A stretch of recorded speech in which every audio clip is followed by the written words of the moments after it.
दाव जिसके बारे में बात की जा सके वह शाश्वत दाव नहीं है। जो नाम लिया जा सके वह शाश्वत नाम नहीं है। अगर इसका एक नाम है तो यह बस एक अन्य वस्तु ही है। जिसका नाम लिया है वही सब चीजों की जननी है। सत्य तत्व को देखने के लिए इच्छाहीन हो जाओ। अभिव्यक्तियों को देखने के लिए इच्छाएं रखो। इन दोनों की उत्पत्ति एक ही है पर नाम भिन्न है।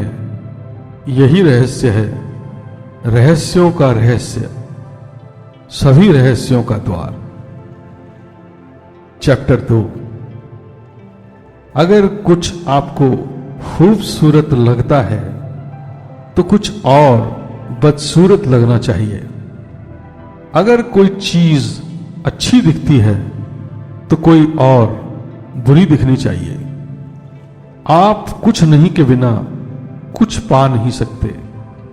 अगर कोई काम मुश्किल नहीं है तो कोई काम आसान भी नहीं है। कुछ चीजें ऊंची होती हैं क्योंकि दूसरी चीजें नीची होती हैं।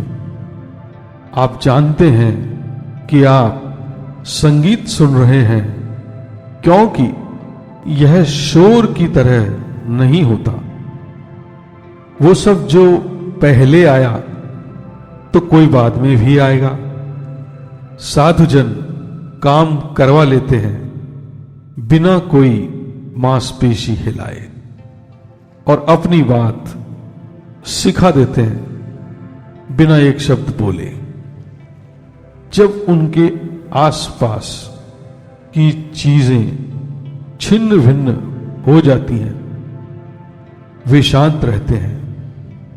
उनके पास ज्यादा कुछ नहीं होता पर जो भी हाथ में होता है वे उसे ही काम में ले लेते हैं।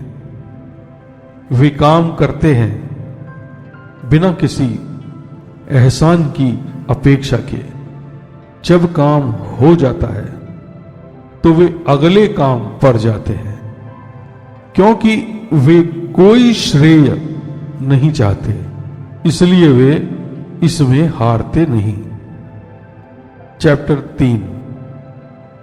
अगर आप चारों ओर मुफ्त की प्रशंसा बिखेरते रहते हैं तो लोग आपका समय खराब करेंगे।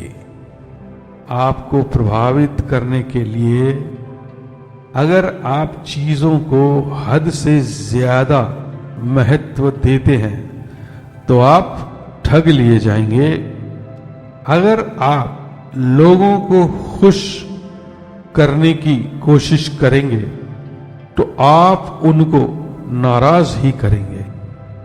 योग्य को आदर मत दो, इससे लोग प्रतिस्पर्धा से दूर रहेंगे। दुर्लभ चीजों को पुरस्कृत मत करो, यह लोगों को चोर बनने से बचाएगा।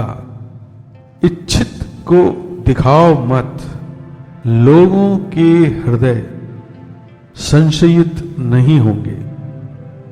साधुजन नेतृत्व करते हैं उनके मन के संशय मिटाकर और उनके हृदय के द्वार खोलकर। वे उनकी लालसाओं को कम करते हैं और उनको खुद पर भरोसा करना सिखाते हैं। वह लोगों को अबोध रखते हैं, सांसारिक ज्ञान और इच्छाओं के बारे में, और चालाकों को रोकते हैं। अपनी चालाकी से कुछ भी करने से वह बिना इच्छा के ही रहते हैं।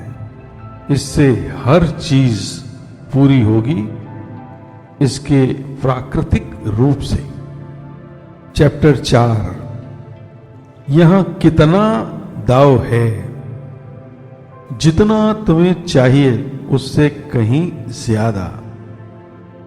तुम्हें जितना चाहिए उतना उपयोग करो, यहां पर्याप्त और है। आप दाव को देख नहीं सकते, पर यह है और यह हमेशा ही रहा है। वह कहां से आया, यह सबका पूर्वज मालूम पड़ता है। चैप्टर 5। दाव उदासीन है। यह अच्छे और बुरे में फर्क नहीं करता। साधुजन भी उदासीन होते हैं। वे हरेक को समभाव से देखते हैं।